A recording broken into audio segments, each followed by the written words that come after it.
చెప్పటానికి మనకే ఏమీ లేదు. ప్రలోభ పెట్టవలసిన అవసరం ఏమన్నది? అబద్ధాలు చెప్పి మరొక వ్యక్తిని విశ్వాసంలోకి లాగవలసిన అవసరం ఏమన్నది? మనకు అలాంటి అక్కర్లేదు కదా. దేవుణ్ణి మనం నమ్ముకున్నాం. ఆ ప్రభు అయిన యేసుక్రీస్తు వారి యొక్క విశ్వాసాన్ని గుర్చి ఆయన యందు విశ్వాసం ఉంచడం వలన ప్రతి వ్యక్తికి కలిగేటటువంటి ఆత్మ సంబంధమైన ఆశీర్వాదాన్ని గురించే మనం మాట్లాడతాం. పాప క్షమాపణ గురించి, నిత్య జీవ వరమును ఒక వ్యక్తి పొందుటను గురించి మాట్లాడతాం. అంతేగాని మన స్థితిగతులు ఏదో మత విశ్వాసాలను బట్టి, అంటే దేవుని అందరి విశ్వాసం ఉంచడాన్ని బట్టి మన యొక్క భౌతిక పరంగా మనకి తక్షణమే ఏదో వెంటనే మనలో మార్పులు వచ్చేస్తాయి, మన ఆర్థిక వనరులు పెరిగిపోతాయి అమాంతంగా మనం ఎవరికి చెప్పము. మనమే వ్యక్తిగత జీవితంలో ఎన్నెన్నో శ్రమానుభవాలని ఎదుర్కొంటూనే యేసయ్య కొరకు మనం పాటుపడుతూ ఉన్నాం.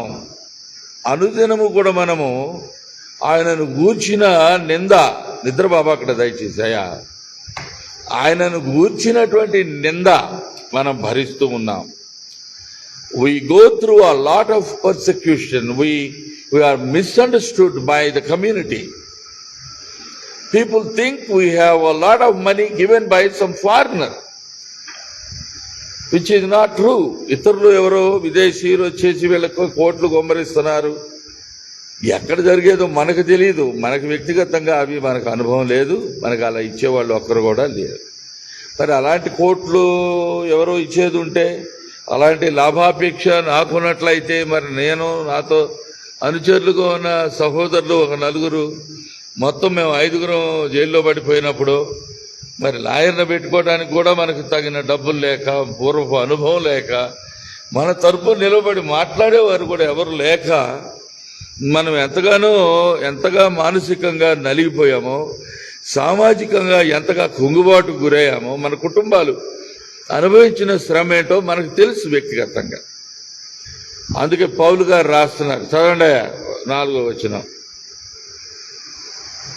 దేవుని స్వరూపుడైన నా క్రీస్తు మహిమను కనపరచు సువార్త ప్రకాశపడుతున్న నిమిత్తము ఈ యోగ సంబంధమైన దేవత అవిశ్వాసులైన వారికి వారి మనోనేత్రములకు ఏం కలుగు చేస్తున్నాడు? వాడు అంధకార స్థితిలో కలిగిస్తున్నాడు కనుక సాతానుడు వారి కన్నులకు గుడ్డితనము కలుగు చేస్తున్నాడు కనుక అంధకారములో నుండి వెలుగు ప్రకాశించునుగా కానీ పలికినటువంటి ఆ దేవుడే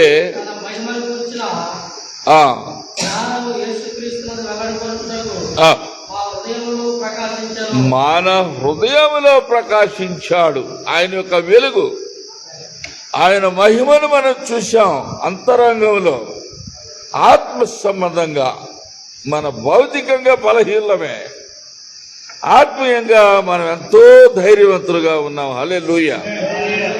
ఈ ప్రకృతి శక్తులను, అంధకార సంబంధమైన లోకనాథులను, వీటన్నిటినీ ఎదిరించి పోరాటకు దేవుడు మనకు శక్తిగా, బలముగా తన అద్భుతమైనటువంటి వాక్య ఖడ్గాన్ని, పరిశుద్ధాత్మను మనకు అనుగ్రహించడం వలన ఆ మనోనిభరము ఆత్మ సంబంధమైన స్థైర్యంతో భూ సంబంధమైన వాటిని త్యజించిన వారమై, చీకటి క్రియలు, అంధకారమైనటువంటి వాటన్నిటినీ కూడా మనం విడిచిపెట్టిన వారమై, యేసయ్య కొరకు వెలుగు సంబంధులుగా ప్రతిష్ఠితులమై, కరుణించబడిన వారమై, ఎవరమని మనం?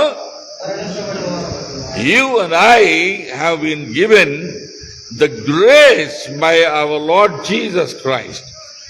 ప్రభు అయిన యేసుక్రీస్తు వారి యొక్క కృప, కనికరము, కటాక్షమును మనము పొందుకొని ఉన్నాము. హల్లెలూయా. ఆ కటాక్షమును, కనికరమును, ఆ వాత్సల్యమును దేవుని యొద్ద నుండి మనం పొందుతూ ఉన్నాం గనుక ఈ రోజున మనము కరుణించబడిన వారమై ఆ ధైర్యపడని స్థితిలో మీరు ఒకవేళ కరుణించబడితే, if you have received the goodness and the grace of God, దేవుని యొక్క కృపను, కనికరమును కటాక్షమును ఒకవేళ నువ్వు పొంది ఉన్నట్లయితే అబద్ధమాడనేరని దేవుడు మన దేవుడు. ఆయన మనకు చూపిన కృప, ఆయన మనకు అనుగ్రహించిన కనికరము యుగ యుగములుగా నిలిచి ఉండే కనికరం అది. హల్లెలూయా. మాట్లాడరా? అవునా కాదా? అది మీరు నేను ఎందుకు ఇట్లా అంటున్నానంటే అయ్యా, మనము నమ్మినటువంటి దానిని గట్టిగా చేపట్టుకొని ఉన్నాం. ఆమేన్. మనము 1 కొరింథీ పత్రికలో చూద్దాం ఒకసారి, 15వ అధ్యాయము 4వ వచనం.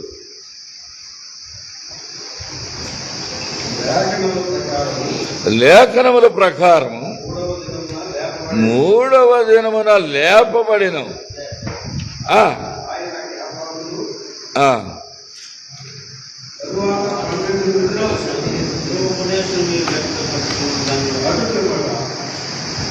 అయితే నేను మూడు వచ్చిన చదవమందాం అనుకున్నా.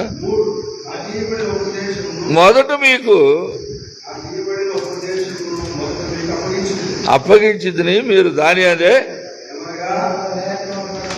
లేఖనముల ప్రకారము క్రీస్తు మన పాపముల కొరకు మృతి పొందెను, సమాధి చేయబడెను, లేఖనముల ప్రకారము తిరిగి 3వ దినమున లేపబడిన. ఆయన కేఫాకును తర్వాత 12 మందికి కనబడిన. అటు పిమ్మట ఒక్క సమయం అందే కనబడి నిలిచి ఉన్నారు. కొందరు నిద్రించిరి.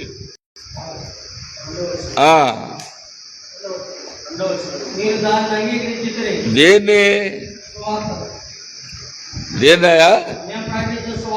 అది హల్లెలూయా చెబుతాం అందరూ ఒకసారి 2 చేతులు పైకి ఎత్తండి. మనము we are not promoting any religion or religious system. మనం ఒక మతాన్నో మత సంబంధమైన ఆచార వ్యవహారాన్నో మనం ఏది కూడా ప్రచారం చేయడం లేదు, దాని మీద మనకు ఆసక్తి లేదు. మనకు కేవలము ప్యూర్ గాస్పల్, స్వచ్ఛమైన స్వార్థ, అది ప్రభువును కూర్చిన మాట, అది నూతన నిబంధనలో తన ప్రజలైనటువంటి వారికి వర్తించేటటువంటి ఆత్మ సంబంధమైన సందేశం. ప్రభు ఏం చెప్పారు? మీరు సర్వలోకములకు వెళ్ళి సర్వ సృష్టికి మనం ఏం ప్రకటించాలి? సువార్తను ప్రకటించాలి. ఏంటా సువార్త? మీరు అందరూ మాట్లాడాల్సిందే. మీరు ఇప్పుడు నాకు బోధిస్తున్నారు. హల్లెలూయా. బోధించండి, నాకు బాగా బోధించండి. ఆగండి, క్రమంగా బోధించండి. మనం లోకానికి ఇప్పుడు చెప్పాలా? నేను అడుగుతా ఒక్కొక్కరిని. లోకానికి మనం ఏమని ప్రకటించాలి? ఆగండి, ఒక క్షణం ఆగండి. మరి అందరూ ఒకసారి మాట్లాడితే ధర్మం కాదు. ఆమేన్. మనం క్రమాన్ని అనుసరిద్దాం, ఆచరిద్దాం. మన మధ్యలో ఉన్నటువంటి సుందరరావు గారు మనం పోయి ప్రకటించవలసింది ఏంటో వారు చెప్తారు. లేచి నిలబడి వచ్చినాను. ఏసే క్రీస్తని సువార్త అంటే ఏమిటి?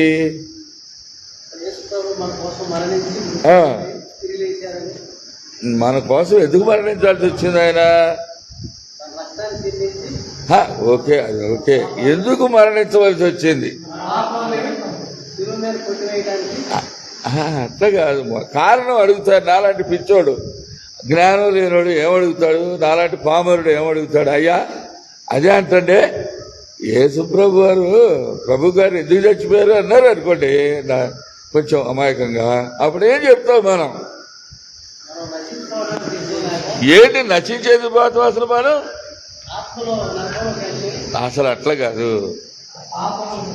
ఆగయా, ఇప్పుడు యేసు ప్రభు గారు చచ్చిపోయారు. ఎందుకు చచ్చిపోయారు? వరమాల నాసిరావు గారు లేచి నిలబడే చెప్పు 2 మాటలయ్యా.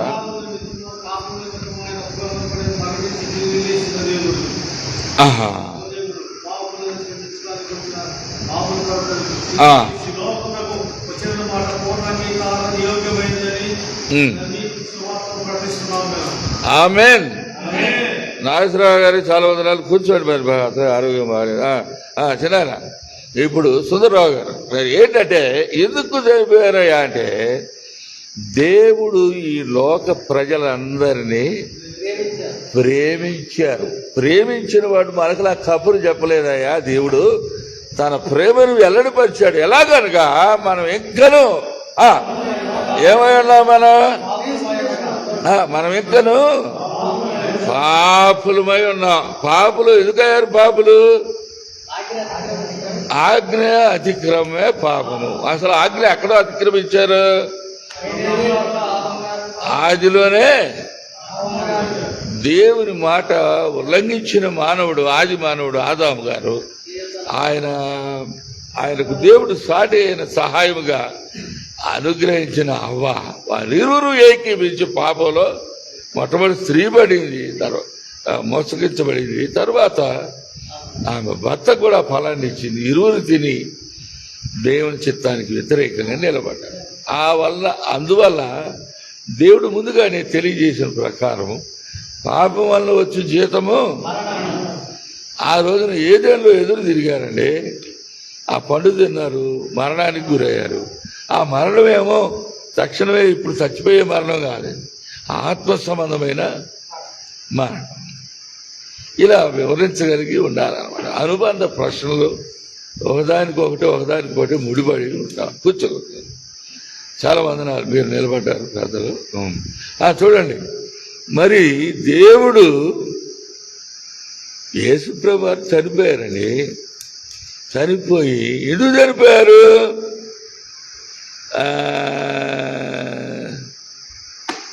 జానయ్య గారు, నక్కా జానయ్య గారు చెప్తారు. నిలబడి చెప్పండి.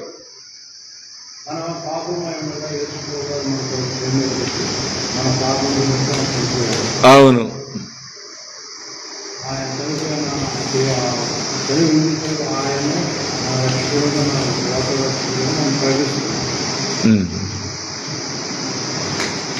ఆమేన్. మనకు పాపం ఎట్లా వచ్చింది? అసలు పాపం మనకి ఎట్లా వచ్చింది జానయ్య గారు?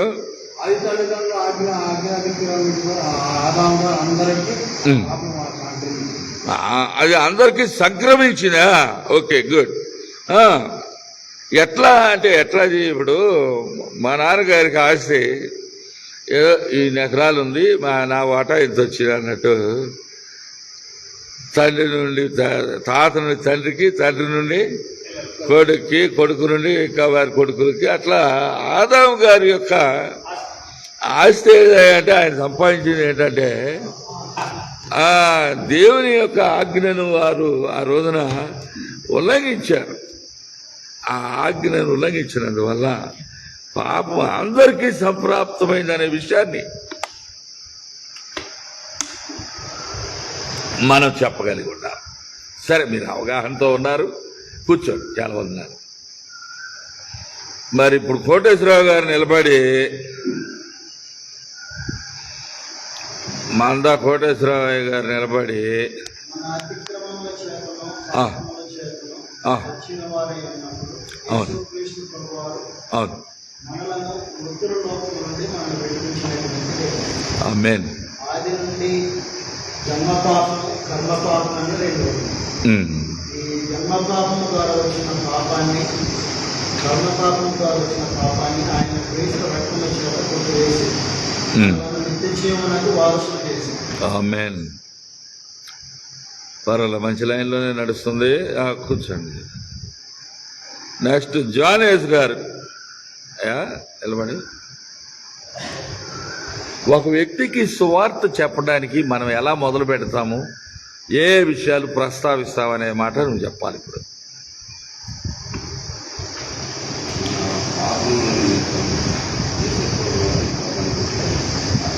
అమ్మో, అసలు ఆగాగంలే, ముందు కొంత క్లారిటీ అనేది కావాలి. సువార్త చెప్పేటప్పుడు మనం ఇతరులకు దాన్ని గ్రహించేటట్టు చెప్పడానికి ప్రయత్నించేటప్పుడు దేవుని యొక్క సహాయము, పరిశుద్ధ లేఖనాల అనుభవము, అందులో వ్రాయబడిన సత్యాలు మన అంతరంగంలో ఎప్పుడు కూడా మారుమ్రోగుతూ ఉండాలి కదా. సరే, ఒక్క నిమిషం నువ్వు కూర్చోయా జానేస్, మళ్ళీ నేను అడుగుతాము. సువార్త ప్రకటించాలి అనేటటువంటి మనం ఆలోచన ఉన్నప్పుడు ఒక వ్యక్తిని కలుసుకొని దేవుని యొక్క బిడ్డలుగా, మనం దేవుని దాసులుగా మనం ఎలా ఏంటి మనం చెప్పేది? యేసుబాబుగా అంటే యేసుబాబు అనం మనం ఆయన్ని దైద తిరుపతి వెంకయ్య సువార్త చెప్పే విధానం చెప్పాలి. ముందు నేను విలేజ్ బైబిల్ ముందు నేను పరిచయం చేశాను. నేను పరిచయం చేసుకొని దేవుడి యొక్క ప్రేరేపణతో నేను మన గ్రామాన్ని కూర్చున్నాను. యేసుప్రభు మంచివాడు, గొప్పవాడు, మన కోసం మాయించి సమాజానికి చేశాడు, చేశాడు. మన పాపంగా దేవుడు చూశాడు, కట్టుకున్నటువంటి మనల్ని గొప్పవారిని చేయాలని మన తల్లి కట్టుకుని ఉన్నప్పుడు దేవుడు ప్రతి ఒక్కరిని ఏర్పాటు చేసుకున్నాడు, తెలుసుకున్నాడు. అలా పరిచయం చేసుకున్నాడు. కొన్ని మాటలు దేవుడి గురించి మాట్లాడుతున్నాడు.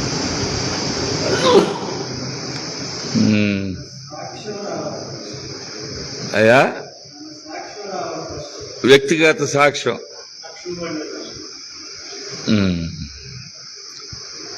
ఓకే, కూర్చో.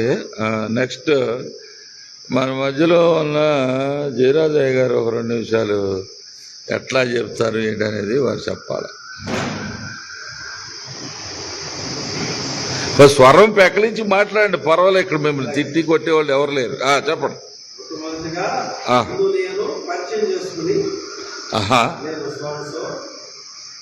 దేవుడి యొక్క దేవుడి సేవకు వచ్చాను. ఇంతకుముందు నేను దేవుడికి వ్యతిరేకంగా దేవుడికి ప్రేమ తెలియకుండా లోకం ఇష్టానుసారంగా రౌడీగా, దూషకుడుగా, హానికరుడుగా ఉన్నటువంటి నన్ను యేసు ప్రభు వారి వాక్యం సెలవిస్తూ ఉంది. దేవుడు లోకమును ఎంతో ప్రేమించను, కాగా తన అద్వితీయ కుమారునిగా పుట్టిన వారి యేసుక్రీస్తు విశ్వాసం ప్రతివాడు నశింపక నిత్య జీవం పొందినట్లు ఆయన అనుగ్రహించారు. కాబట్టి యేసు ప్రభు వారి ద్వారా నాకు సమాధానం కలిగింది. నేను మార్పు చెందాను, నేను రక్షించబడ్డాను. దేవుడితో నాకు ఒక మంచి సంబంధం కలిగింది. నేను నడుస్తూ ఆయన కొరకు నేను ఒక స్వార్థంగా పనిచేస్తున్నాను. నా వలే మీరు కూడా ప్రభువు నమ్మితే, విశ్వసిస్తే ఆయన మిమ్మల్ని రక్షిస్తాడు. ఆయన యేసు ప్రభువుని నోటితో ఒప్పుకొని మరి ఉదయం విశ్వసించిన ఆయన రక్షణ మీకు కలుగుతా ఉంది. యేసు ప్రభువు అందరికీ దేవుడు. ఆయన అన్నాడు, నేనే మార్గం, నేనే సత్యం, నేనే జీవం, నా ద్వారానే మోక్షానికి ప్రతివాడు వస్తాడు. కాబట్టి నేను లోకానికి వెలుగు, నేను లోకానికి జీవం, నేను లోకానికి మార్గం. ఆయన ద్వారానే మన మోక్షానికి వెళ్ళాలి, ఆయన ద్వారానే మనం రక్షించబడాలి. ఆయనే మన పాపములకు శాంతికరుడై ఉన్నాడు, మనకు విమోచకుడై ఉన్నాడు. ఆయన నమ్మి ఆయనకు భయభక్తులు కలిగి జీవిస్తే ఆయన ఆశీర్వాదం పొందుతా, ఏమందు పరమందు దేవుడికి దేవుడు పొందుతాడు. ఆమేన్. Thank you. కూర్చోండి. నెక్స్ట్ మన పాస్టర్ యేసురత్నం.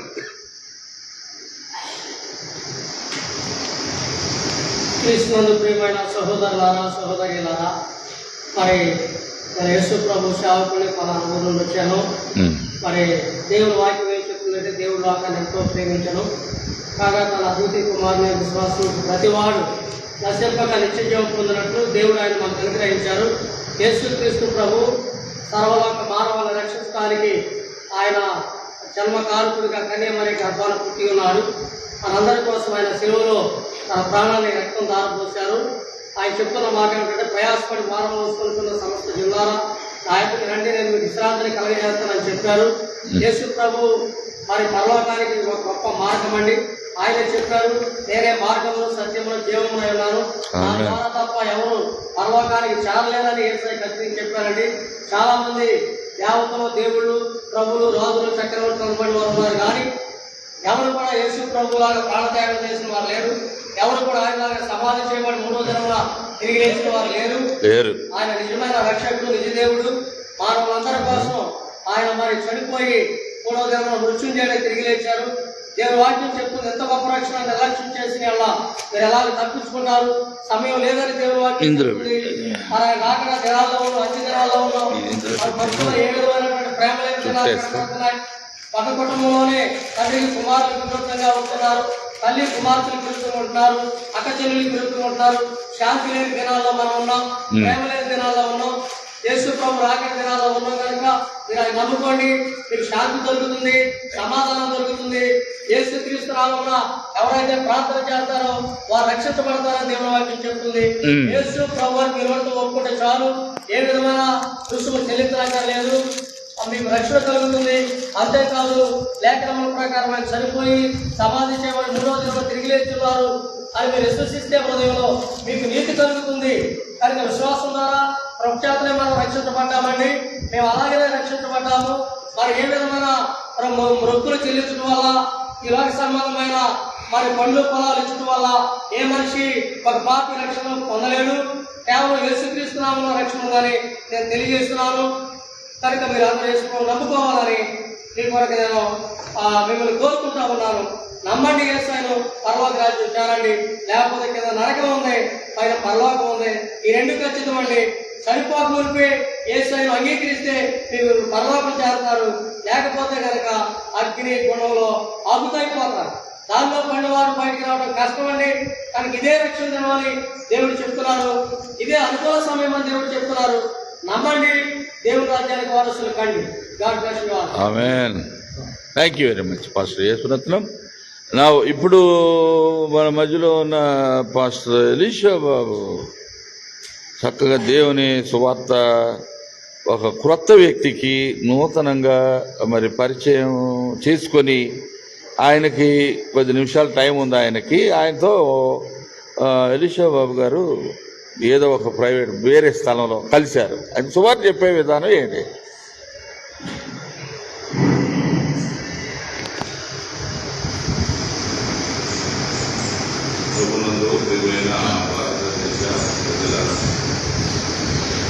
వ్యక్తిగతంగా వ్యక్తికి సువార్త చెప్పే విధానం.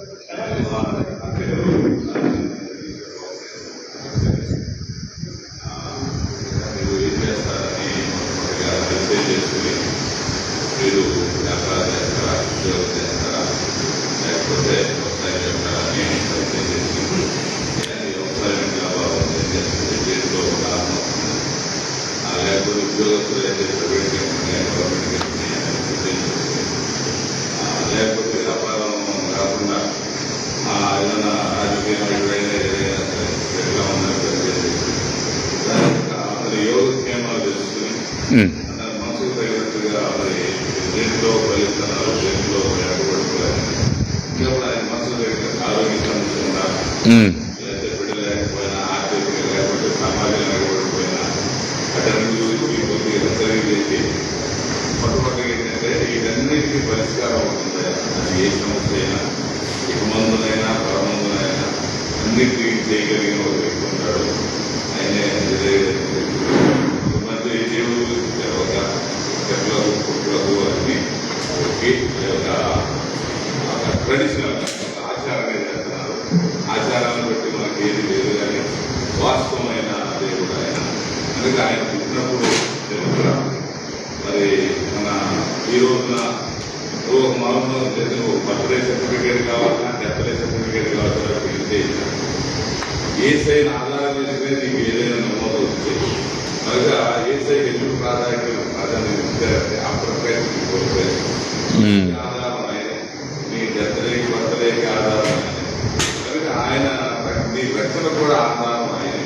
కనుక ఆయన అనుకుంటే నీకు నీ కుటుంబమే కాదు, ఇంకా అందరూ జీవించబడతారు. దానికి కులం లేదు, లేదు, స్త్రీ లేదు.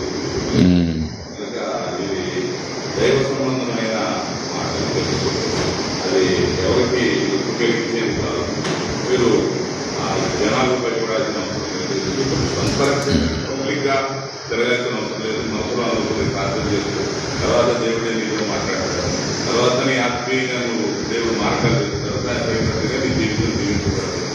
మారిన తర్వాత నీ బిడ్డలకు, నీ కుటుంబానికి, తర్వాత నీ సమాజం మొత్తాన్ని చెప్పు. దేవుడు మాటలు చెప్పినప్పుడు దేవుడే నీలో నడిపిస్తాడు. దేవుడు ఆలయాలని కోరుకుంటలేదు, మనమే ఆలయం కోరుకుంటాడు. ఒప్పుకుంటున్నాడు. ఇక మనం ఆయన అంగీకరిస్తే ఆయన మనలో వచ్చి మనం నడిపిస్తారు. ఈ విధంగా నడిస్తే నీకు ఇంకా తెలుసుకోవాలంటే మీ రెగ్యులేట్ ఎక్కడైనా దృష్టిగానే చేస్తాము, అప్పుడప్పుడు పాటలు ఉంటాము అనే వచ్చిన కలపి కూడా ఖాళీ చదువుతాయి అని ఆ విశ్వాసంగా నడుపుతారు. అంతేగాని నేను విమర్శించడానికి ద్వారా నేను పర్సనల్గా ఇది మంచి హెచ్చరిక చేయడానికి వచ్చాను. ఇది నీకు లేదు, దీన్ని బట్టి నాకు కూడా ఒక మంచి సమాచారం చెప్పే నాకు సంతోషం ఉంది, విన్నందుకు నాకు కూడా సంతోషం ఉంది. దేవుడు ఉన్నమాట కాబట్టి అక్కడ అలవాటును బట్టి నేను కోసం నేను ప్రార్థన చేస్తానని ప్రార్థన చేసి సేవకుడిని తెలియజేసి మనకి పూర్వకంగా మాట్లాడినారు. ఇంకా అంగీకరించే మనసు లేకపోతే మంచి మన సంకేతించిన ప్రార్థన చేసి thank you very much. Good. Praise the Lord. ఇప్పుడు ఒక్కొక్కరి అనుభవం, ఒక్కొక్కరి ఆలోచన విధానం, ఎలా ఏ పదాలని ఎంపిక చేసుకొని ఎలా వారికి సాధ్యమైనంత సరళంగా సంక్షిప్తంగా విన్నవాడు మరలా 24 క్వశ్చన్స్ ఆ వ్యక్తికి రాకుండా ఎక్కువగా సాధ్యమైనంత వరకు అతనికి ఒకవేళ వచ్చినా కూడా మనం సులువుగా అతనికి ఉన్న అనుమానాలు కానీ ప్రశ్నలకు తగిన అంటే సంతృప్తికరమైన జవాబులు మనం ఇవ్వగలిగేటట్టుగా మనం దేవుడు సహాయం చేయాలని మన ప్రార్థనా పూర్వకంగా సిద్ధపడి చేయవలసి ఉంటుంది. ఎక్కడ సౌండ్?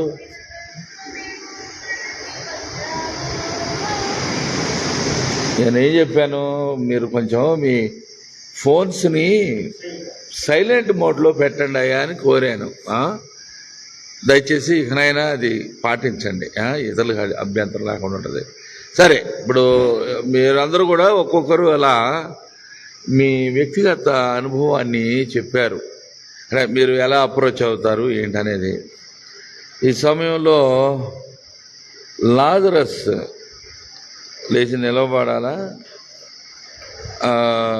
ఎలా సువార్త ఒక వ్యక్తికి ఎలా ప్రకటిస్తావు, ఎలా నువ్వు పరిచయం చేసుకుంటావు, ఆ విషయాలు చెప్పాయి. లాజరస్.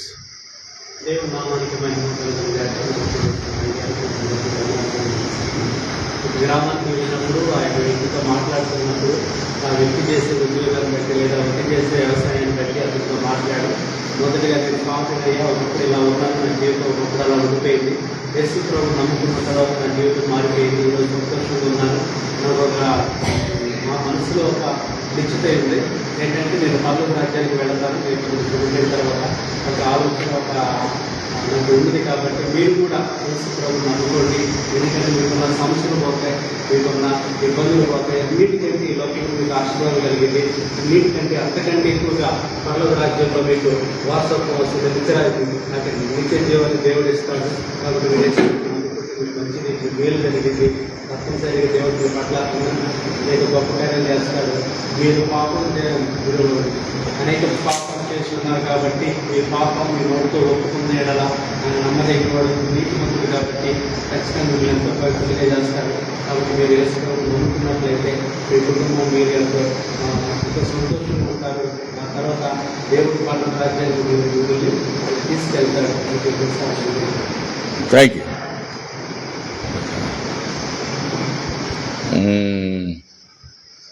నెక్స్ట్ సంసోన్. అది ముందు కళ్ళజోడిది, నువ్వెవరో కనపడాలి కదా నీ కళ్ళు. నా పేరు సంసోన్, మా గ్రామానగర్. నేను స్వార్థ పరిచర్యకు ఈ గ్రామం వచ్చాను. ఈ గ్రామం వస్తే ఈ గ్రామానికి కాదు, ప్రపంచవ్యాప్తంగా చూస్తే బయటకు పోతుంచేది ఏంటంటే నీతిమంతుడు లేడు, ఒక్కడు లేడు, అందరూ పాపం చేసి దేవుడిని గ్రహించినందుకు పొందలేకపోతున్నారు. నాకు మీరు కూడా ఉన్నారు, నేను ఉన్నాను. అయితే దేవుని ఒక వాక్య ప్రకారం నేను రక్షించబడ్డాను. వాక్యని రక్షించబడ్డానికి కారణం ఏంటంటే రోమా 10:17 చెప్పిన మాటను బట్టి కాగా వీటి వల్ల విశ్వాసం కలిగి వీట క్రీస్తుని గురించి మాట్లాడడం కలిగిన ఆ వాక్యం తెలియజేస్తుంది. కాబట్టి ఆ వాక్యం నేను మార్పిస్తున్నాను. మీరు కూడా ఆ వాక్యములుగా విందమంటే ఏంటంటే ప్రభు యేసు క్రీస్తు వారు చనిపోయి సమాధి చేయబడి తిరిగి లేచి ఆయన మన కొరకు ఆయన ప్రాణం పెట్టింది మన కొరకు. కాబట్టి అలాంటి దేవుడు భూమండలంలో ఇంకా ఎవరు లేరు, నేను ఒక్కడే దేవుడు అని ఆయన తెలియజేశారు. అదేవిధంగా నాలో పాపం ఉందని మీరు ఎవరైనా నిరూపించగలరని సవాల్ చేసినటువంటి ఆ గొప్ప దేవుడు ప్రభు యేసుక్రీస్తు వారు భూమండలంలో చాలా మంది దేవుడు దేవతలు ఉన్నారు కానీ అంత సవాల్ ఇస్తున్నటువంటి వాక్యం ఎక్కడా లేదు. అంత దగ్గర పాపం ఉంది.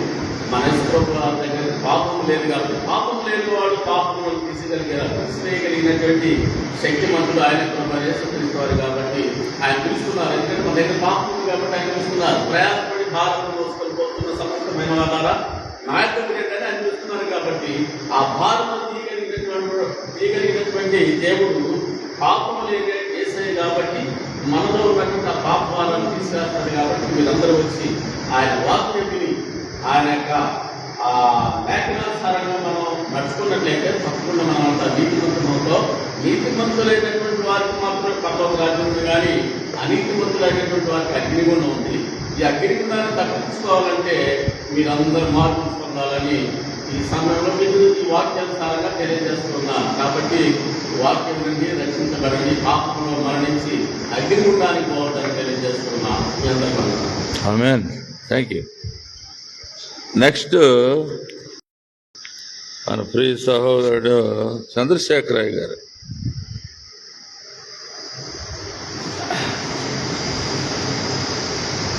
మొదటగా మనం చూస్తే ఈ లోకంలో చాలా ఉదయం లేచినట్టు చాలా వార్తలు చూస్తాం.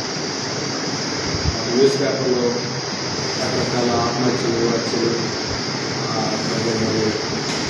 రకరకాల వార్తలు మనం వింటాం. ఆ వార్తలు విన్నప్పుడు చదివినప్పుడు మనకు చాలా బాధకరము ఆందోళనకరం ఉండే వార్తలు వింటాం. కానీ నేను చెప్పే వార్తలు అంటే మంచి శుభవార్త. నేను చెప్పే శుభవార్త కనుక మీరు వింటే అది మీకెంతో, మీ కుటుంబానికి మీకు ఎంతో ఆశీర్వాదం. ఇది ఈ శుభవార్త వినడం వల్ల ఒక మరణం నుండి మనం తప్పించబడతాం. ఏంటా శుభవార్త అంటే అది యేసుక్రీస్తు వారు పరిశుద్ధుడైన దేవుడు ఒకరు దిగి వచ్చాడు. ఎందుకు దిగి వచ్చాడు అంటే మరి పాపలైన మనల్ని దేవుడు ప్రేమించాడు. పాపం చేస్తాడు. దేవుడు ఏ పాపం చేస్తాడంటే కర్మ పాపం, జన్మ పాపం. ఓకే, 2 రకాల పాపాల ద్వారా మనం పాపలయ్యాం. కాబట్టి ఈ పాపం తీయాలంటే మనం ఏ మంచి పని చేసినా కూడా మన పాపము విడుదల పొందాలి. కానీ ఎప్పుడైతే ఆయన రక్తంలో మనం కనబడతామో, ఆయన మన చెందించిన రక్తంలో కనబడతామో, ఆ పాపాన్ని ఒప్పుకుంటే కనుక ఖచ్చితంగా దేవుడు మనం క్షమిస్తాడు. కాబట్టి ఈ సమయంలో మన పాపాన్ని మనం ఒప్పుకోవాలి. ఒప్పుకున్నప్పుడు మన నోటితో ఒప్పుకున్నట్టుగా దేవుడు క్షమిస్తాడు. కాబట్టి నీ కుటుంబం, నేను నా కుటుంబాన్ని, నేను నా ఇంటి వాళ్ళు ఎవరు సేవించుకోవాలి. కాబట్టి కుటుంబంతో రక్షించబడాలి. ఎందుకంటే నరకానికి వెళ్ళిపోతుంది.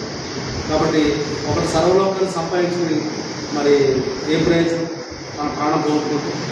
కాబట్టి ప్రాణం ఉండగానే మరి దేవుని మనం నమ్ముకోవాలి, నరకులను తప్పించబడాలి. కాబట్టి ఈ లోకం మన శాస్త్రం కాదు, స్థిరమైన నివాసం, పౌర హక్కు, మన పరలోక రాజ్యం.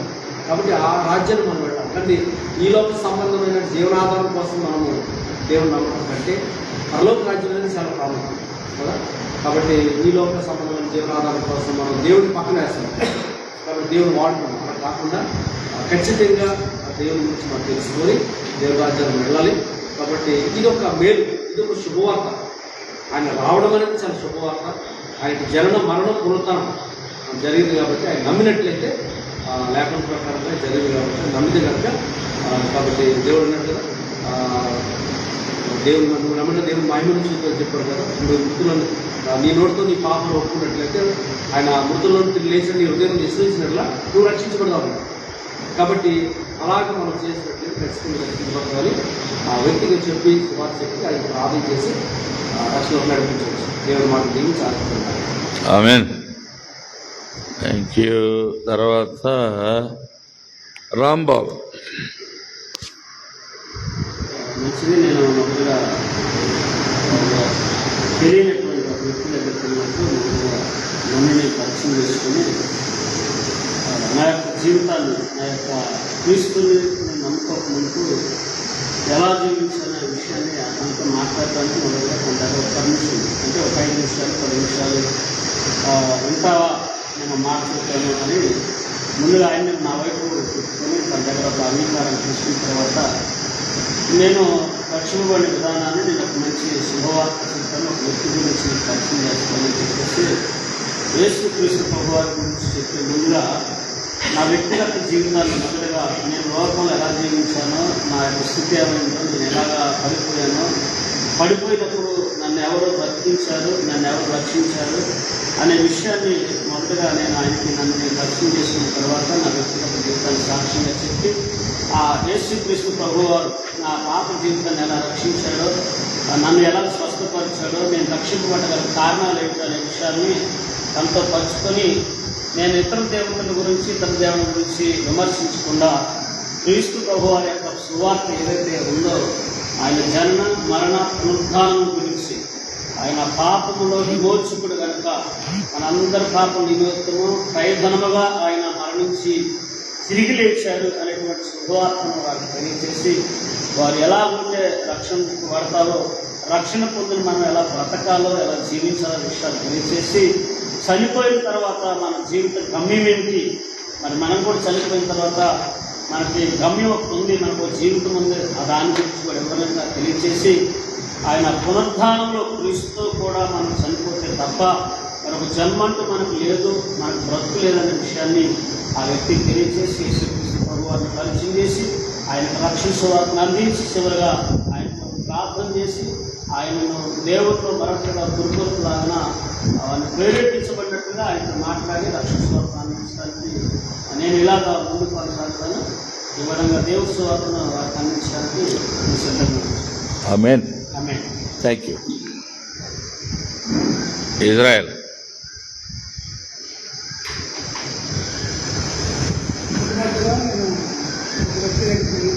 నేను పర్మిషన్ తీసుకుని మాట్లాడుతాను, మీతో 2 నిమిషాలు 5 నిమిషాలు మాట్లాడుతూ పర్మిషన్ చేసుకుని ఆయన పరిచయం చేసుకుని ఆ తర్వాత ఉన్న పరిస్థితులు లోకంలో అందరూ ఈ విధంగా నశించిపోతున్నారు, పరిస్థితులు ఎలా ఉన్నాయి చూసిన మధ్యవర్తులు ఉంటుంది కదా అని చెప్పేసి లోక సంబంధమైన విషయాలు పరిస్థితిని బట్టి మాట్లాడుతూ ఆ తర్వాత నశించిన దాన్ని వెతికి రక్షించే కొరకు యేసుప్రభు వారి లోపలికి వచ్చాడని ఆ మాట తీసుకుని ఎందుకు నశించిపోతుంటే యేసుప్రభు వారి లోపలికి ఎందుకు రావాల్సిందంటే ఆయన ఆత్మ మనలో ఉంచాడు, ఆయన ఆత్మ మనలో లేకపోతే మనం బ్రతుకము, మనం జీవిస్తున్నామంటే ఆయన ఆత్మ మనలో ఉండదు కాబట్టి ఈ ఆత్మ నశించిపోతే ఆయనకి ఇష్టం లేదు కాబట్టి ఈ ఆత్మను నా ఆత్మను రక్షించే కొరకే ఆయన లోపలికి వచ్చాడు.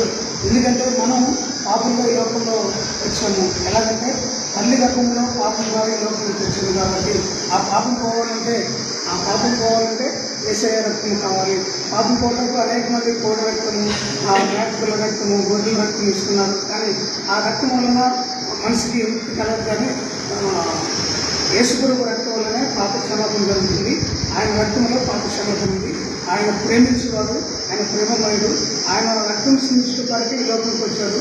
ఆయన ఈ లోకంలోకి వచ్చి పరిశుద్ధులు ఈ లోకంలోకి వచ్చి మన కొరకు ఈ లోకంలో జీవించి మన కొరకు చనిపోయాడు, మన కొరకు తిరిగి లేచాడు, అటువంటి తిరిగి లేచి పరలోకంలోకి వెళ్ళాడు, తిరిగి రానయ్యాడు కాబట్టి అటువంటి రక్షణ అనుభవంలోకి మీరు కూడా వస్తే నేను నమ్ముకున్నాను, నాతో పాటు మీరు నమ్మితే మీరు ప్రార్థన చేస్తాము, మీకు ఇంటి విషయాలు కావాలంటే మాకు మమ్మల్ని ఎమ్మడించండి, మాతో పాటు ఫాలో అవుతే మీకు అనేక విషయాలు తెలియజేస్తామని విధంగా చెప్తూ ఆ రక్షణలోకి నడిపిస్తామని ప్రయత్నం చేస్తాం. Thank you.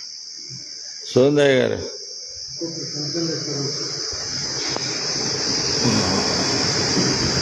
దీనికి ఏమో అభ్యంతరం లేదు, వచ్చి సైలెంట్గా ఇక్కడ చేసుకుని వెళ్ళండి. మాట్లాడేవారు వారు మాట్లాడుతూనే ఉంటారు. ఫస్ట్ ఎవరో వాళ్ళు వచ్చేసి చేస్తానండి ఖాళీగా. నేను చాలాసార్లు యేసు ప్రభు గురించి ఇళ్ళలో చెప్పినప్పుడు సువార్త చెప్పడానికి చెప్పినప్పుడు యేసు ప్రభు అనగానే చాలామంది మనకు తెలిసిన యేసు ప్రభు గురించి రాసేయాలి. కొంతమంది ఆ రాసైనటువంటి సమయంలో నేనే చేశాను, కొంతమందికి పరిచయం చేస్తున్నాను, మామూలుగా పరిచయం చేస్తున్నాను, అసలు భగవంతుడు ఉన్నారా, దేవుడు ఉన్నారా లేదా అని నేను వాళ్ళని ఎదురు ప్రశ్నగా అడిగి వాళ్ళలో ఉన్నటువంటి మన మానవత లేకపోతే భగవంతుడు ఉన్నాడా, నరకం ఉందా, పర్వతం ఉందా అంటా ఉంటారు కదా మన పెద్దలు అని చెప్పి వాళ్ళతో మాట్లాడుతూ వాళ్ళని కొంచెం ఆ దారిలోకి వచ్చిన తర్వాత అప్పుడు దేవుని గురించిన సువార్త యేసు ప్రభువుని పేరు చెప్పకుండానే దేవుని మాటలు చెప్పి సింహంలో మా కులం ఇది, మా మతం ఇది, నేను దేవుని నమ్ముకుంటే యేసు ప్రభువు నమ్ముకున్నాను నేను అని నా వ్యక్తిగత సువార్తను చెప్పి ఆ యేసు ప్రభువుని గురించినటువంటి సువార్త చెప్పి ఆయన మానవులందరూ పాపం చేశారు కాబట్టి మనుషుల కొరకు మనుషులను రక్షించే కొరకు ఆయన వచ్చాడు. ఆ భగవంతుడు సృష్టి సృష్టికర్త అయినటువంటి భగవంతుడు ఎవరైతే ఉన్నారో ఆ భగవంతుడే యేసుక్రీస్తు యొక్క రూపంలో ఈ లోకానికి వచ్చి నరకం ఉందని పరలోకం ఉందని తెలియజేసింది ఆయనే. ఆ పరలోకం ఉంది, నరకం ఉందని తెలియజేసినటువంటి మొట్టమొదటి వ్యక్తి ప్రపంచంలో యేసు ప్రభు వారే. ఆయన ఆ పరలోకం ఉంది అని చెప్పినటువంటి దేవుడు. యేసు ప్రభుని నమ్మితేనే మనం ఆ పరలోకం పోతాం, లేకపోతే నరకానికి వెళ్ళిపోతామని అన్ని గ్రంథాలు చెప్తూనే ఉన్నాయి, అందరూ చెప్తూనే ఉన్నారు.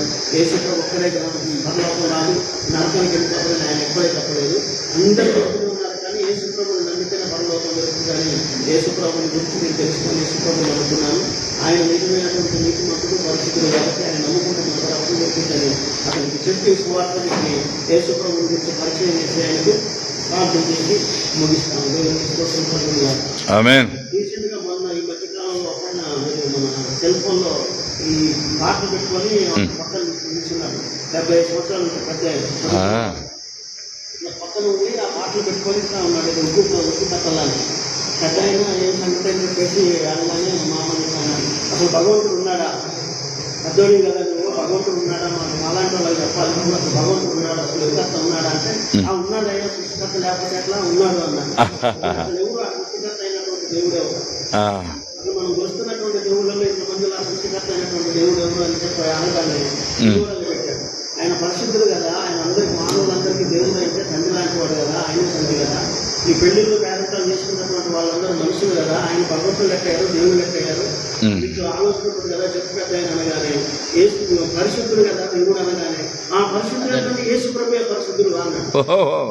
దేవునికి ఆయన పరిశుద్ధుడు అనగానే ఆయనే పరిశుద్ధుడు, ఇంకెవరు పరిశుద్ధుడు లేడు అన్నాడు.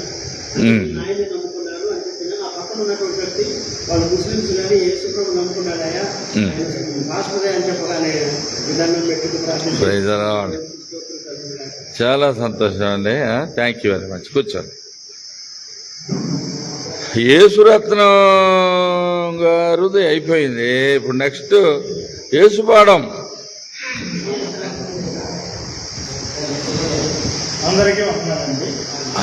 అందరూ కాదు కాదు కాదు మనం ఇప్పుడు ఇంత చెప్పిన సందర్భం వినకుండా అందరికీ వందనాలు ఎందుకు? అది పాయింట్ వినాలా? ఓకే, ఇప్పుడు చెప్పాలి. ప్రభుని నమ్మకస్తులకి ప్రభు దగ్గరికి నేను ఎలా వచ్చాను అనే విషయాన్ని ఏంటంటే నాకు గాలి పెట్టాను. ప్రభు దగ్గరికి వచ్చాను, అది ప్రభుని నన్ను బాగు చేశాడు.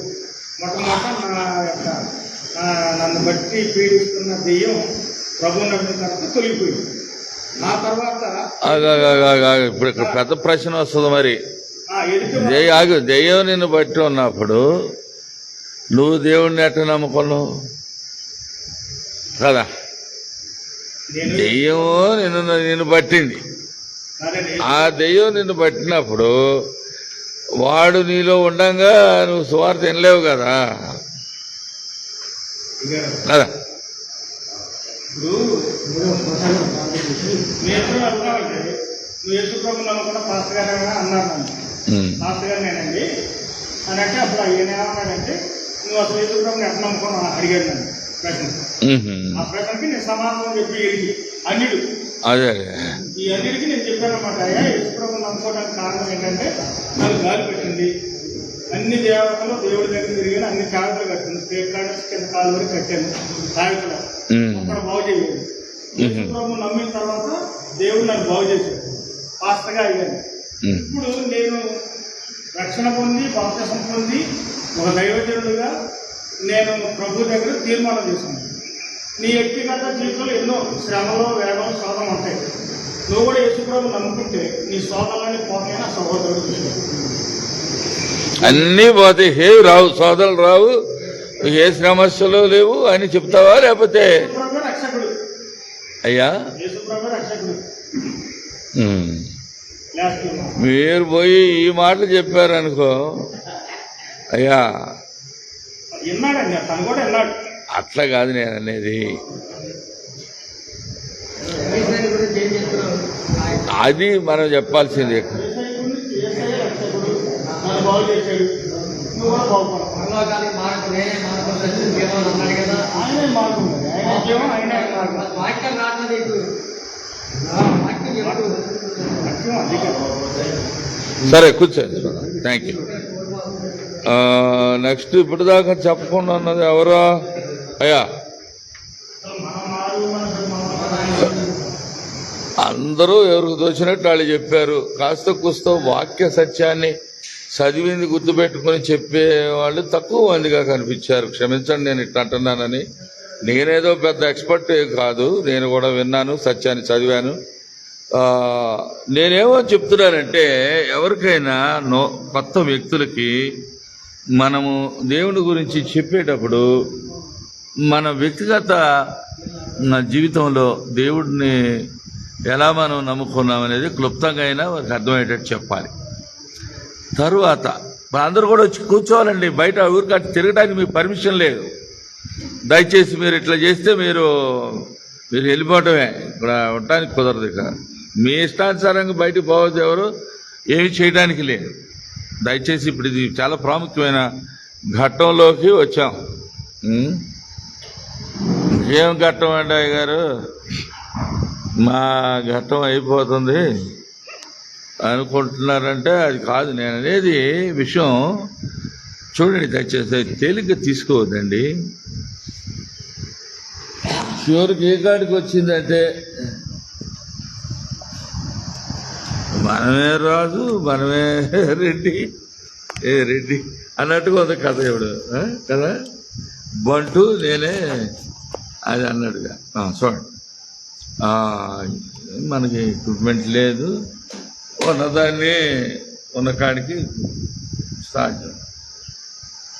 చూడండి ప్రియమైన దేవుని బిడ్డలారా, సత్యాన్ని మనం ఇతరులకు చెప్పినప్పుడు ఆ సత్యము మన వ్యక్తిగత జీవితంలో దేవుడు చేసిన మంచి కార్యాల గురించి మనం చెప్తూనే యేసు ప్రభు యొక్క విశిష్టత ఏమిటి, what is so special about Jesus Christ, యేసుక్రీస్తు ప్రభు యొక్క నీ ప్రియుని యొక్క విశేషం ఏమిటి, ఈ గొప్పతనం ఏంటి, అసలు ఆయన ఎవరు, ఆయన ఉనికేంటి, ఆయన ఎక్కడి నుంచి వచ్చారు, ఏ తాలూకా, ఏ అడ్రస్సు ఉంటారు కదా.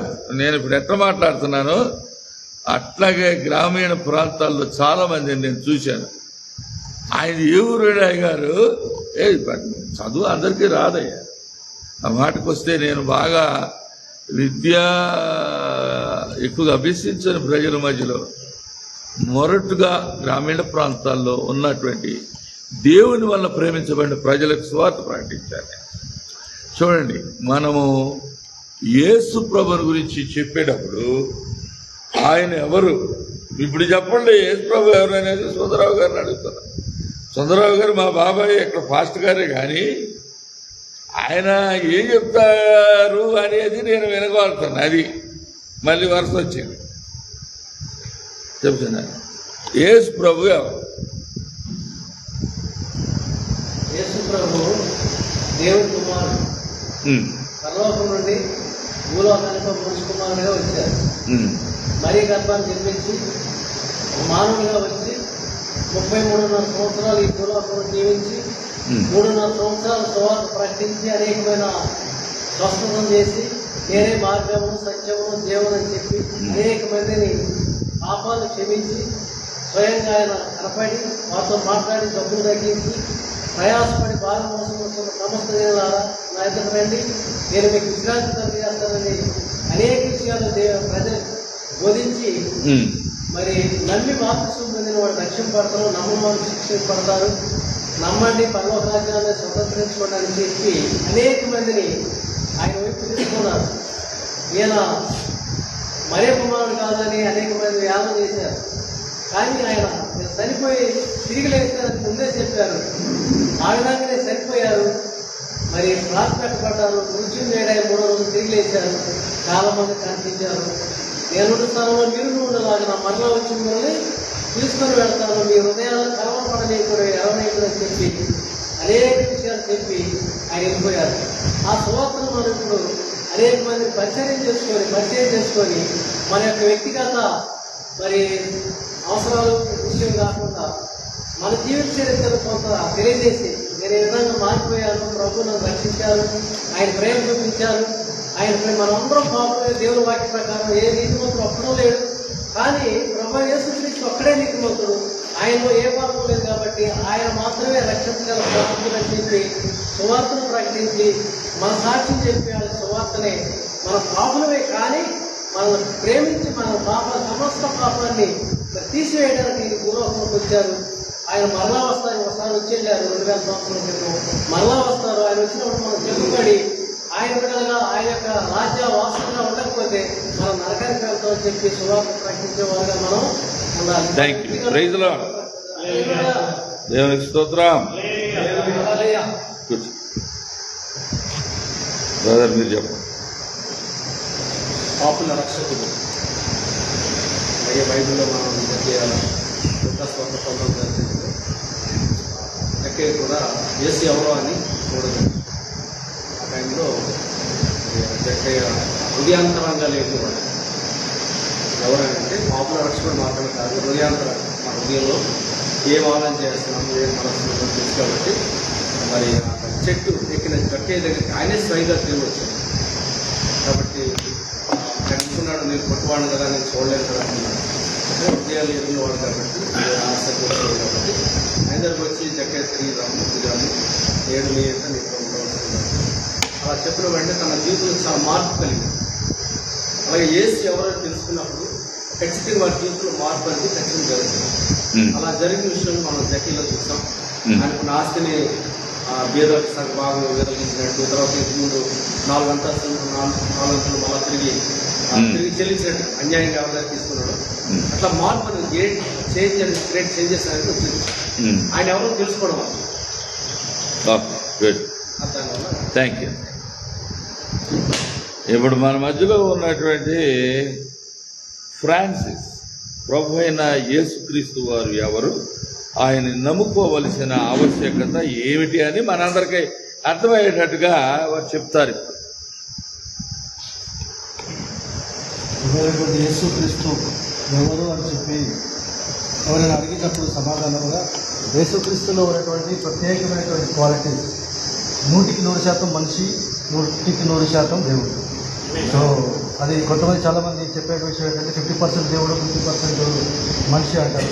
సో 100% దేవుడు, 100% మనిషి. సో అందరు మనుషుల్లాగా పుట్టలేదు. కానీ యేసు ప్రభువులో ఉన్నటువంటి ప్రత్యేకత ఏమంటే ఆయన పుట్టక ముందు 700 సంవత్సరాల క్రితము, 800 సంవత్సరాల క్రితం యెషయా ద్వారా, ఆమోసు ద్వారా పలానా రోజున పలానా పరిస్థితుల్లో పలానా ప్రభు పుడతారు అని చెప్పి ప్రవచనాలు జరిగించడం జరిగింది. సో ఆయన పుట్టక గురించి, ఆయన మరణం గురించి, ఆయన పునరుద్ధానం గురించి ప్రతిదీ కూడా దావీదు అంటే ఒక 1000 సంవత్సరాల క్రితం, సో యెషయా 800 సంవత్సరాల క్రితం అట్లా ప్రవచన పూర్వకంగా, లిఖిత పూర్వకంగా ఆధారాలతో సహా ఆయన గురించి ప్రస్తావించడం జరిగింది. సో ఆయన పుట్టుకలో కూడా ప్రత్యేకత ఉంది. సో సర్వసాధారణంగా మనిషి మానవ రూపేణ తల్లిదండ్రుల యొక్క కలయిక వల్ల పుడతారు. కానీ యేసు ప్రభు వారు కన్య మరియా గర్భంలో జన్మించి ఆయన పుట్టుకలో ప్రత్యేకత ఉంది. ఆయన పెరుగుతూ ఉన్నప్పుడు చిన్నతనం నుండి ధర్మశాస్త్రోపదేశకులుగా ఒక ప్రత్యేకతను సంతరించుకున్నారు. ఆయన జీవన శైలిని చూసినట్లయితే ఒక్క పాపము కూడా చేయలేనటువంటి పరిస్థితిలో ఎవరైనా నాలో దోషం ఉన్నదా నిరూపించగలరా అని చెప్పి సవాలు ఇచ్చినటువంటి వ్యక్తి ప్రపంచంలో ఎవరు లేరు. అలా నేను పాపిగా, నేను దోషిగా ఉన్నాను, లేకపోతే నాలో దోషం నిరూపించగలరా అని చెప్పి ఉన్న దోషాలను కప్పుకుంటున్నారు. కానీ దేవుల్లో ఉన్నటువంటి ప్రత్యేకత. అలా యేసు ప్రభు వారు చనిపోయారు. అలా ఏ నేరము లేకోకుండానే, లేకపోతే దోషిగా పాపము చేయకోకుండానే పాపిగా మారాడు. అంటే పాపిగా కాదు, పాపముగా మారాడు. పాపి అంటే చాలా మంది అలా పొరపాటు చేస్తున్నారు. సో దేవుడు యేసు ప్రభు పాపిగా మారిపోయాడు. పాపిగా మారలేదండి, పాపముగా మారాడు. సో పాపికి పాపానికి మన వ్యత్యాసం మనకు తెలుసు. సో మనం పాపముగా మారాడు. ఆయన భుజస్కంధాల మీద భారమంతా కూడా శిలువ మీద మోయవలసినటువంటి పరిస్థితి. తండ్రికి కుమారుడికి మధ్య ఎడబాటు కలిగింది. ఏమిటంటే మన భారాలు ఆయన మోసాడు కాబట్టి ఆ మోసినటువంటి ఆ ఒక క్షణమందున తండ్రి ఎడబార్చాడు. అందుకని యేసు ప్రభు వారు నా దేవా నన్ను ఏలా చేయించితి అనేటువంటి మాట పలకాల్సి వచ్చింది. సో ఆయన పునరుద్ధానం చనిపోయిన తర్వాత కేవలం ఎందుకు చనిపోయాడు అంటే ఆయన ఏదో అమాయకుడిలాగా శిలువ మీద చనిపోలేదు, లేకపోతే పరిస్థితులను బట్టి చనిపోలేదు. ఆయన కేవలం ప్రవచనం నెరవేర్చడానికి చనిపోయారు. ఈ లోకంలో ఉన్న ప్రతి మనిషి మారు మనసు పొంది నిత్య జీవాన్ని తీసుకుని వెళ్ళడానికి చనిపోయారు. ఆయన రక్తము ద్వారా ప్రతి పాపము ఆదాము అవ్వ మొదలుకొని మన తరతరంలో పుట్టబో మనవళ్ళు మనవరాలు తాతలు రాబో తరంలో కూడా 2050 2100 సంవత్సరంలో కూడా పుట్టబోయేటువంటి వారి యొక్క పాప క్షమాపణ నిమిత్తమై ఒక్కసారిగా సిలువలో మరణించాడు. సో కడపటి ఆదాముగా పుట్టి ఒక్కసారిగా సిలువలో మరణించాడు, కేవలం నీ నా పాప విమోచన నిమిత్తమై. మాత్రమే కాదు, తిరిగి బుద్ధి తెలియలేదు. అది ప్రత్యేకత. ఈ రోజున నీ దగ్గరికి నేను వచ్చినామంటే కేవలం ఒక మనిషి చాలా మంది ఉన్నారు, నేను చనిపోయిన తర్వాత తిరిగి లేస్తాను అని చెప్పి ఎగ్జాంపుల్ చెప్పాలంటే చాలా బాబాలు ప్రత్యేకంగా తీసుకొచ్చారు. కానీ మృత్యుం జయుడై తిరిగి లేచి 3వ నాడు ఉన్నట్లుగా తిరిగి లేచినటువంటి దేవుడు కేవలం యేసు ప్రభు, నజరేయుడైన యేసు క్రీస్తు మాత్రం ఒక్కడే. దానిని బట్టి ఈ రోజున నేను ఆరాధిస్తున్నాను, మిమ్మల్ని ఆరాధించమని చెప్తున్నాను. కాబట్టి మీరు ఖచ్చితంగా దేవుని ఆరాధించాలి. ఇలాంటి రుజువులు కలిగినటువంటి యేసు క్రీస్తు లాంటి దేవుడు క్రీస్తుగా అభిషిక్తుడుగా ఈ లోకంలో ప్రపంచంలో భూమి పుట్టిన మొదలు ఇప్పటి వరకు లేరు. నిరూపించగలిగితే బస్సు సవాలు. మీ ఇంట్లో కొన్ని మనిషిగా 30 రోజులు బంద్ చేస్తాను. Very good, thank you. తర్వాత మన మధ్యలో ఉన్న ప్రియులు అందరూ ప్రియులే, కాకపోతే ప్రియులు కాని వారు ఒక్కరు లేరు, అందరూ ప్రియులే. కాకపోతే సమయంలో నేను అడుగుతున్న విషయం ఒకటి ఉంది.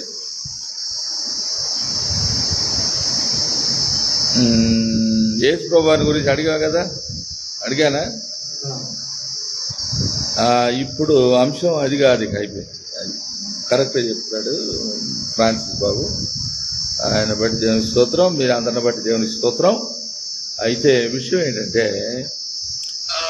ఇప్పుడు అంశం మారిపోయింది ఏమిటే.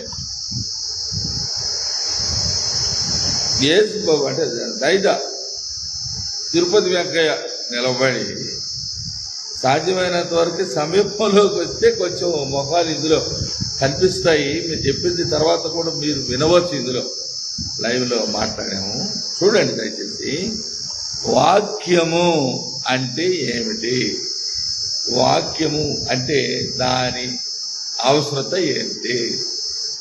వాక్యము అంటే బైబిలు, దాని గురించి చెప్పాలి. ఒక్క నిమిషం. వాక్యం అంటే సత్యం, సత్యం అంటే దేవుడు. దేవుడు ఏమంటాడు? నేనే సత్యము, నేనే మార్గము, నేనే జీవము అంటాడు. ప్రపంచాన్ని సృష్టించిన నేనే గొప్ప దేవుడిని. మీరు లోకంలో ఎదిగి పనికిదాన్ని మొదలుగా ఉన్నాను కాబట్టి పరలోకంలో వాక్యాన్ని నిలబెట్టి మీకోసం వచ్చాను. సత్యవంతులుగా ఉండాలి, సత్యాన్ని తెలుసుకోవాలి.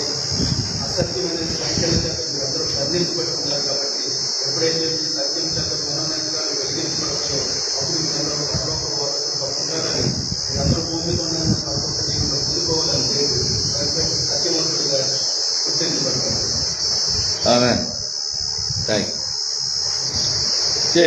చూడండి, విషయం ఏంటంటే నేను అడిగింది ఏమిటి?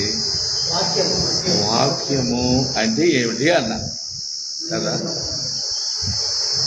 ఇప్పుడు జయరాజయ్య గారు, అదే మన కోటేశ్వరరావు గారు, మా అందరు కోటేశ్వరరావు గారు. వాక్ అంటే శక్తి.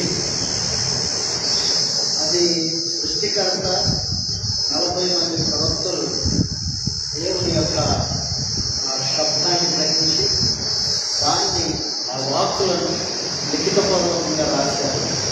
ఆ వాక్యంలోని రాయబడిన విషయాలు ప్రవచనాలుగా కొన్ని వందల వేల సంవత్సరాల నుండి కూడా నెరవేరుతూ ఉన్నాయి.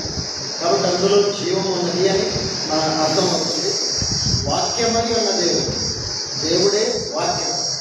వాక్యం మనం చదువుకుంటే దేవుడే మనతో మాట్లాడుతూ ఉంటాడు. ఆ వాక్యంలో దేవుడు ఉన్నాడు, దేవుడే వాక్యం. ఆ వాక్కు మనలను కృప సత్య సంపూర్ణంగా భూమి మీదకి మన మధ్యకి వచ్చి మనలను పాపంలో ఉన్న వారిని ఆ వాక్యం నిర్దేశించి మనం రక్షించాలి. Amen. Thank you. John S, ఇప్పుడు నా ప్రశ్న అడుగుతున్నా, లేచి నిలబడి.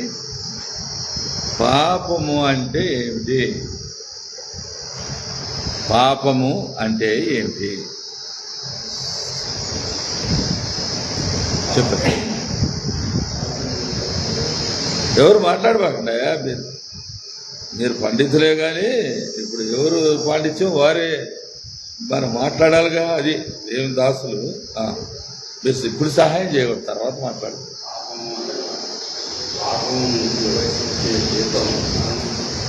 అసలు పాపం అంటే ఏంటి అడిగిన ప్రశ్న.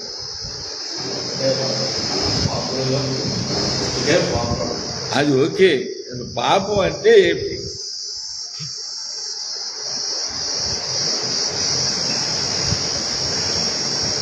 మనం బైబిల్లో చదివి బాగా గుర్తుపెట్టుకుంటే కనీసం ఆ ఒక్క మొక్క అమ్మటే స్ఫురించి అనమాట వెంటనే. అంతే కదా. పాపం అనగా ఏమి? సరే నేను చెప్తున్నాను, మిమ్మల్ని ఏదో తప్పు పట్టడానికో మీకు రాదని చెప్పడానికో అట్లా కాదు. పాయింట్ ఆజ్ఞాతిక్రమమే.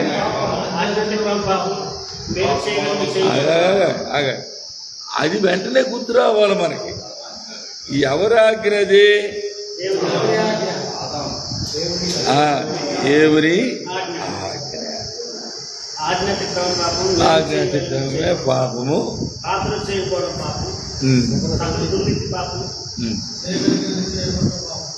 అయ్యా థ్యాంక్ యూ. కూర్చో, నువ్వు కూర్చో. నువ్వు చెప్పు రాంబాబు. అట్లా కాదు, నిలబడా నువ్వు. ఒకటి ఆజ్ఞాతిక్రమమే పాపం, రెండు మేలు చేయగలిగి చేయకపోవడం పాపం, మూడు ప్రార్థన చేయకపోవడం పాపం, నాలుగు సకల దుర్నీతి పాపం. అయ్యా సకల దుర్నీతి పాపం. ఇంకా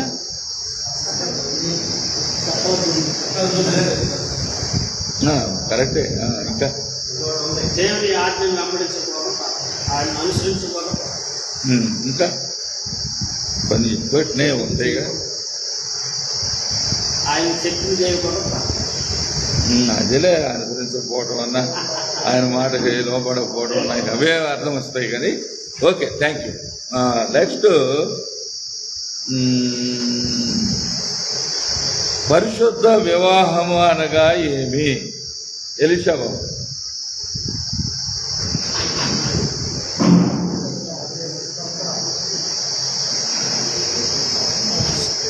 దేవుడు అయిపోతుంది అడిగా పరిశుద్ధపరచడానికి మొట్టమొదటిగా ఆ వ్యక్తి యేసుక్రీస్తు దగ్గరికి వెళ్ళి తన అతిక్రమాల విషయంలో, తన జన్మ విషయంలో, ప్రతి విషయంలో కూడా తన పాపాలు అనుకున్నప్పుడు ఆ వ్యక్తి పరిశుద్ధులుగా తీర్చబడతాడు. అద్వితీయుడైన సత్యదేవుడు అనగా యేసుక్రీస్తును ఎరిగి ఉన్నట్టే నిత్యజీవము. ఓకే, పరిశుద్ధత అనగా ఆ ప్రశ్న ఇప్పుడు పరిశుద్ధత అనగా ఏమైనా అనలాని. వివాహము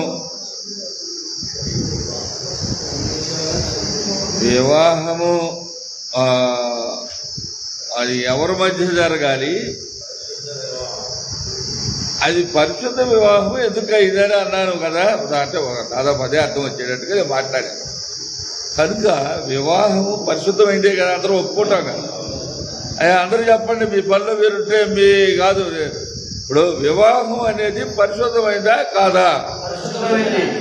ఆయన అనుకున్నవారు అదే అని విశ్వసించేవారు, వాక్యాన్ని 100% నమ్మేవారు అందరూ చేతులైతే పైకి చెప్తారు.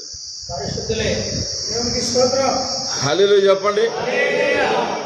వివాహము అన్ని విషయములలో ఘనమైనది. అది ఓకే. వివాహం ఇప్పుడు పానుపు తర్వాత పాయింట్. ఇప్పుడు ఆ వచ్చిన తర్వాత వస్తాయి, ఏం తప్పులేదు. అది మనం అన్నీ మాట్లాడతాం ఏంటి, మనము అన్నీ మాట్లాడతాం. మనకి ఇక్కడ దాపరికం ఎవరో పనికిమాల వేదవాళ్ళు కొంతమంది ఎవరో దాచిపెట్టారు. అరే బైబిల్ సొసైటీ ఆఫ్ ఇండియా ఇన్ని భాషల్లో, భారతీయ భాషల్లో దాన్ని ప్రచురించే దాచిపెట్టడానికి ఎవరైనా బుద్ధిహీనులు తెలియక అది దాచిపెట్టారు, క్రైస్తవులు దాచిపెట్టారు. ఇవన్నీ పిచ్చి మాటలు తెలియక పాపం వారు అవగాహన లేక వారు అంటుంటారు. వారి జ్ఞానం అంతటితోటి బయటపడిపోతుంది. కనుక మనం వారితో ఎవరితో ఆర్గ్యుమెంట్ కోసం ఇంకోటి కాదు. మనము సమకాలీన సమాజంలో ఉంటున్నటువంటి సామాజిక సమస్యలు, ప్రాముఖ్యమైన అంశాల మీద మనం ఇష్టాగోష్ఠిగా కొన్నిసార్లు మాట్లాడుకోవడం వల్ల బైబిల్ యొక్క పరిజ్ఞానం బట్టి మనం ఆయా విషయాలను వివరించడానికి ఇతరులకు కొంత దాని మీద అవగాహన కల్పించడానికి ఉపయోగపడుతుంది. మనం అందుకని ఈ విషయాలు కొంచెం బహిరంగంగా మనం అనుకుంటున్నాం, సమయాన్ని సద్వినియోగపరచుకుంటున్నాం. ఇదిగో ఇది ఒక పక్క జరుగుతూ ఉంది ప్రాసెస్. ఇందాక మరి మనం ఎక్కడికో పోయి రావాలనుకున్నాం, ఇల్లు వచ్చే పని కూడా లేకుండా దేవుని కృపలో ప్రస్తుతానికి ఏడా పని అయింది. హల్లెలూయా. నేను అంటున్నాను ప్రియమైన దేవుని బిడ్డలారా, వివాహము ఎక్కడ ప్రారంభమైంది తమ్ముడు? నువ్వు చెప్పే ఎలీషా బాబు. ఏదైనా వనంలో మొట్టమొదటి వివాహం దేవుడు చేశాడు. మరి అందరం సప్పట్లు కొట్టి దేవుని మాయపడతావా? పట్టండి. దేవునికే మనిషి ఒక్కడికి కూడా ఒక్క సప్పట ఎప్పుడు కొట్టబాకండి. మీకు నమస్కారం చేస్తాను. తండ్రి అయిన దేవుడు వివాహం పరిశుద్ధ మొట్టమొదటి చేసేది వివాహమే. అవును. కుమారుడైన దేవుడు కూడా, యేసుక్రీస్తు కూడా మొట్టమొదటి అద్భుతం అనేది కానా విందులు అనే హల్లెలూయా. వివాహం ఎవరి మధ్య చేయాలి అని నేను అడుగుతున్నాను. ఎవరెవరి మధ్య వివాహాలు జరగాలి? ఒక పెద్ద జోక్ ఉంది అమెరికాలో. ఇప్పుడు లింగ వివక్ష లేదనుకొని మగవాళ్ళు పెళ్లి చేసుకుంటున్నారు. అది కాదు, Eve Adam and Eve okay, స్త్రీ పురుషుల మధ్యన అంతే కదా. యాడమ్ అండ్ స్టీవ్ చేసుకోకూడదుగా. పెద్ద జోక్ అనమాట ఇది. ఈ రోజున మన సోషల్ మీడియాలో ఫోటో చూసా. ట్రంప్ గారు ఏదో బ్యాగ్ పట్టుకొని ఇట్లా ఆడించుకుంటా చెయ్యి నడుస్తున్నట్టు ఆయన అట్లా ఆవిర్ణించి ఏదో పెట్టారు జోక్ కోసం. ఇవాళ వివాహాన్ని సమాజం, ప్రపంచం, దేవుడు ఏ ఉద్దేశం చొప్పున పరిశుద్ధ వివాహాన్ని మరి ఏర్పాటు చేశారో, వ్యవస్థని స్థాపించారో, ఆ వివాహం అట్లా జరగట్లేదు. దుర్వినియోగం చేస్తున్నారు. పరిశుద్ధుల మధ్యలో వివాహం జరగాలి. పరిశుద్ధులు ఎవరు?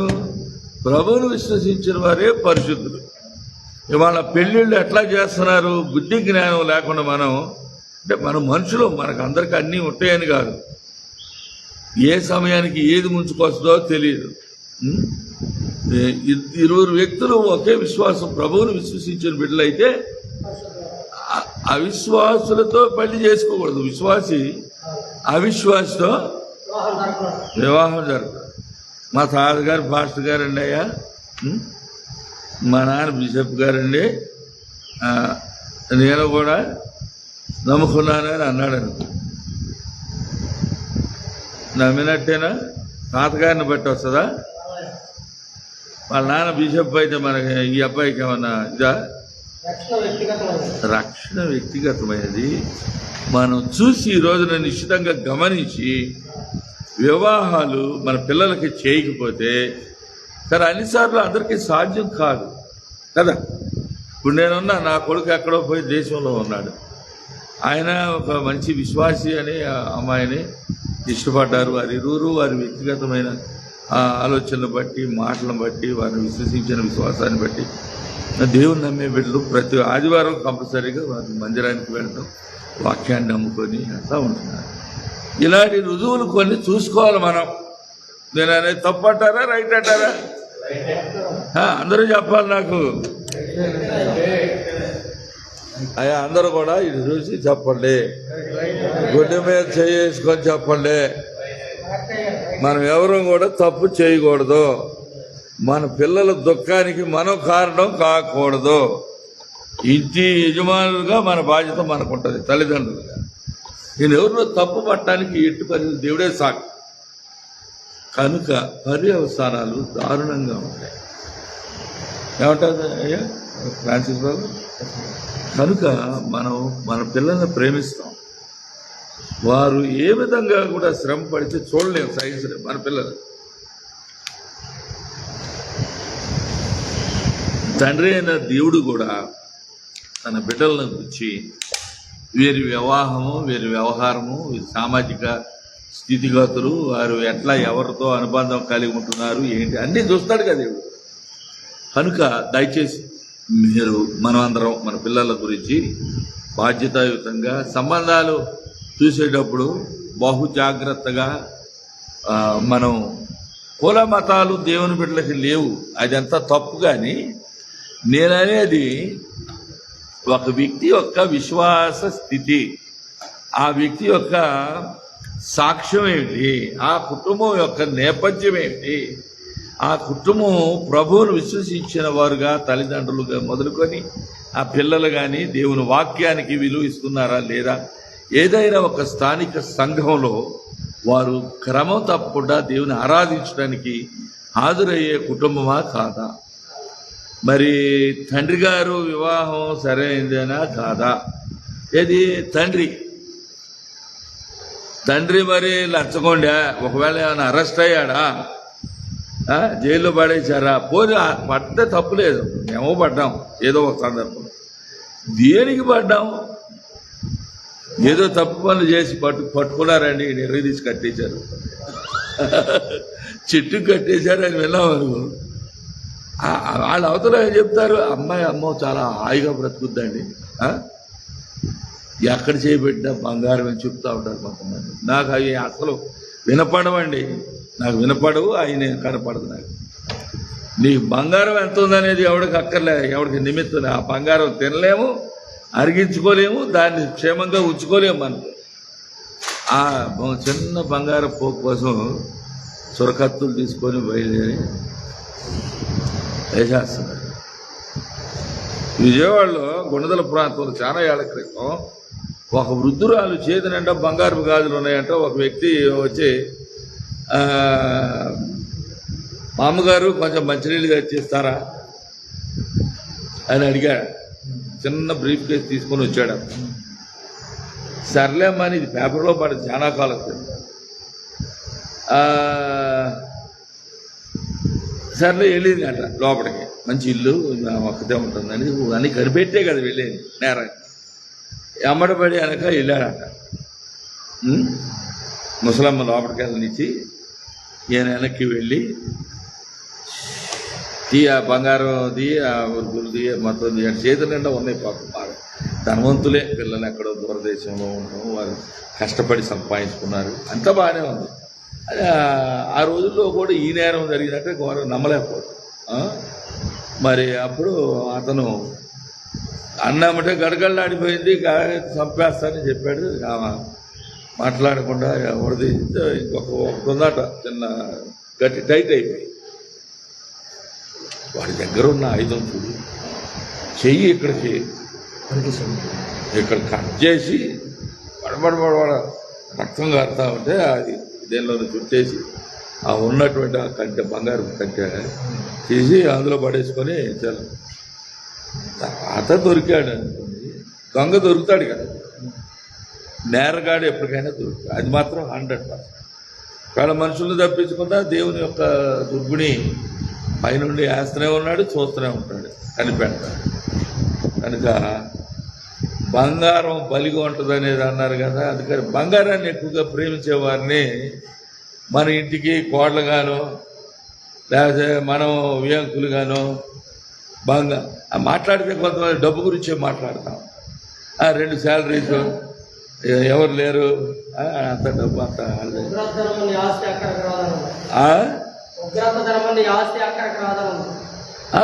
ఆ విషయం మనకు తెలిసింది, వాళ్ళకి తెలియట్లే.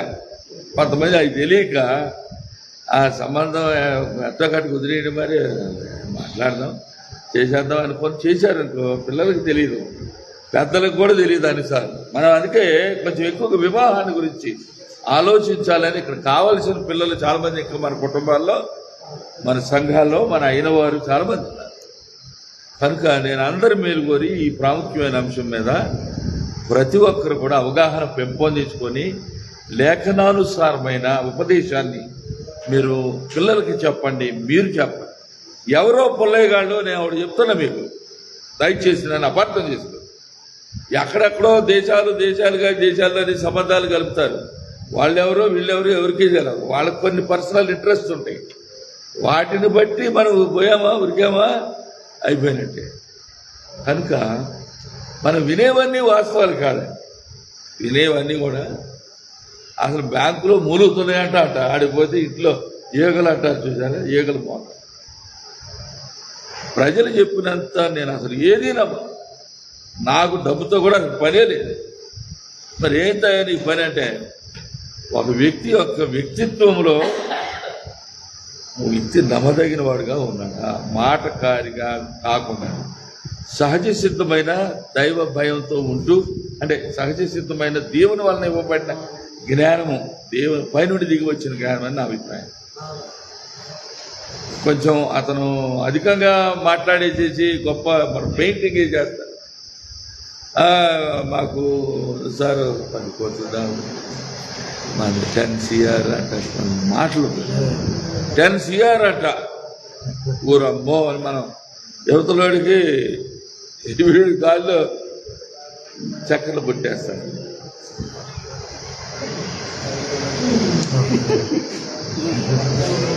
ఓయ్ ఏంటి ఉందా? Very good, thank you.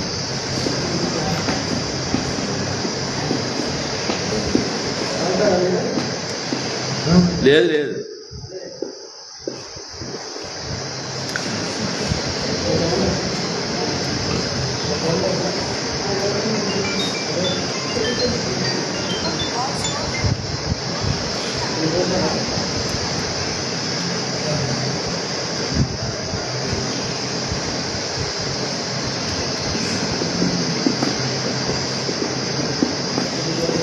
మరి సంసోన్ని వైట్ షీట్ మీద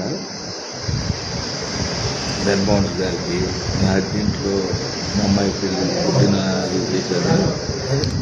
పిలిపించి రాయమని చెప్పి స్థితిలో ఉన్నాడు కాబట్టి అదే రీజన్ అదే పాప చదువుకోవడానికి ఉంది కాబట్టి సో అక్కడే చేసుకుని ఇప్పుడు మనం ఎక్కడ చేసాము ఇవన్నీ అవసరమా? నేను భోజనం చేసి తిని బంగారు పల్లెరములో అన్నట్టుగా ఉంది కథ. అంత అవసరం ఏముంది డీటెయిల్? నేను మంచినీళ్ళు పానం చేసి తిని 20 గ్లాసులో అవసరమా?